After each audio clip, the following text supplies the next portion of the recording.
Good morning mga idol. Welcome back to my channel. Isang mapagpalang araw sa ating lahat. Ngayon po igagawa tayo ng video kung paano patipirin sa gas ang ating motor. Tuturo ko po sa inyo yung dalawang paraan para tumipid sa gas ang ating motor. Dito po muna natin sisimulaan sa piston. Sa may karayom i-adjust po natin. Sa pangalawa sa taas. Ito po. Simulan na po natin.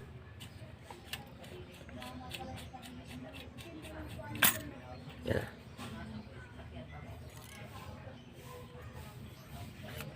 Ito po yung piston nya. Yan. Piston po yan. Kung paano nyo po tinanggal mga idol, itong piston, ganun nyo po ibabalik mamaya. Pati yung lock nya sa karayom, ayan po. Popokus ko lang po para makita nyo. Yan, ganyan po ang lagay nya. Ito po, iingatan nyo po yan, huwag mawala. Tanggalin mo natin. Pagkakuha nyo po kasi ng motor nyo sa kasa, automatic na po yan, nandito po yan sa pangatlong groove, bali sa gitna po. Bali 5 lang po yung groove nito eh. Ayan po yung pinaka standard nya. Naka-setup nya yung pagkakalagay ng lock dito. Ayan ang standard ng kasa.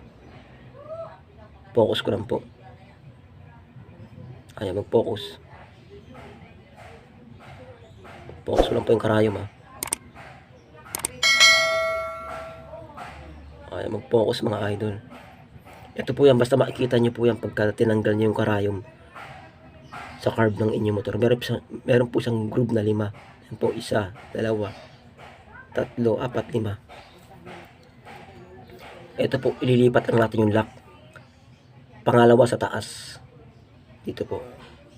Para po tumipid sa gas ang ating motor. Maganda po ito sa mga motor na pangpasada. Yan po. Pero po, meron magbabago dyan sa motor nyo ha. Pagka nagbawas po tayo sa gas, medyo hihina siya sa hatak. Ayun po yun. Kasi medyo tipid siya sa gas eh.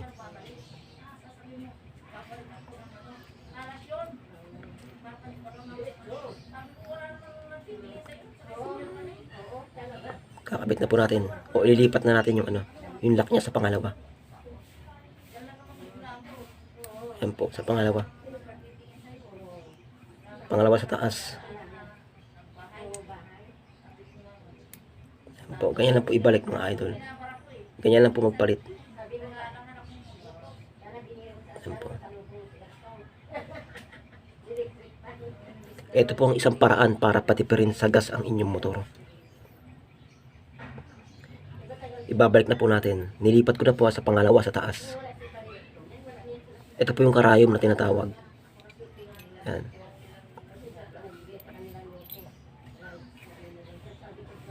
Yan, ganun lang po ha. Kung paano ko tinanggal, ganun din po ibabalik.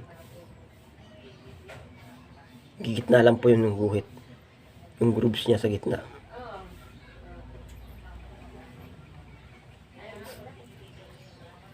Itong malaking gatla dito, tatapat nyo lang sa idle screw. Ayun sa loob. Yan. Pag ganun lang pagbalik. Ganun lang po. Yan, babalik na po natin.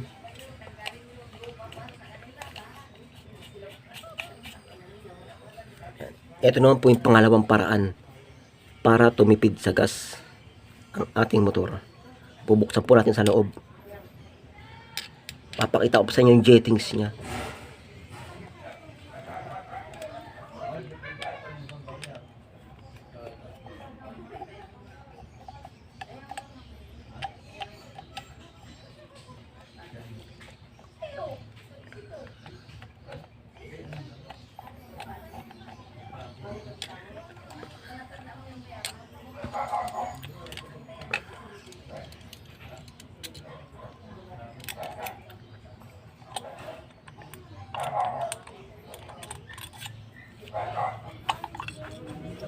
Ayan po yung loob niya mga idol.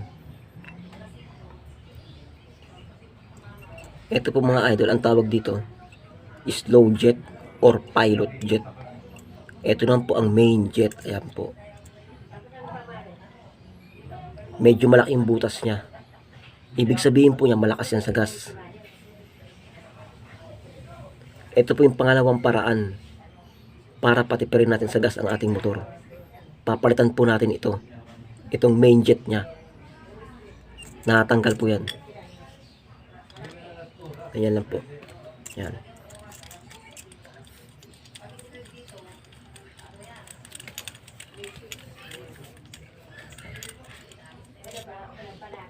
Ito mong papapalitan nyo mga idol. Yan. Yung main jet niya. Yan.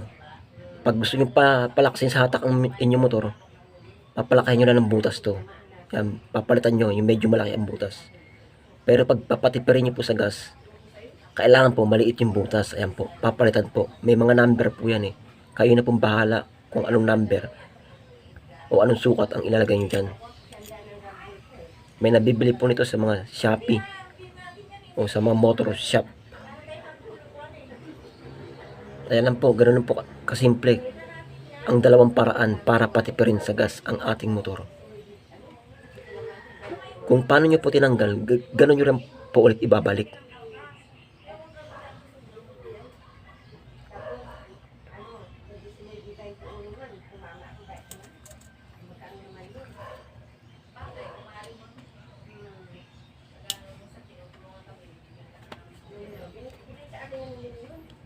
Babalik na po natin ang mga idol. Ayan po yung jettings na tinatawag.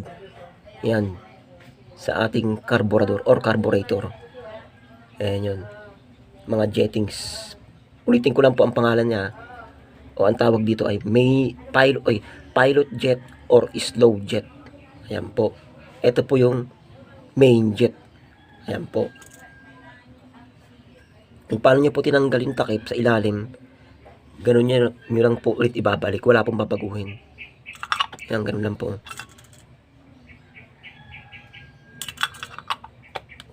Ganun lang po mga idol. Ibabalik na po natin yung kanyang tornilyo.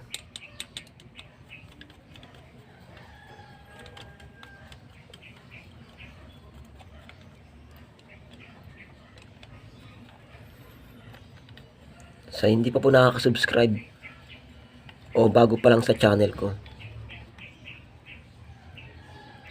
subscribe ka na po para lagi kang updated bawat upload ko.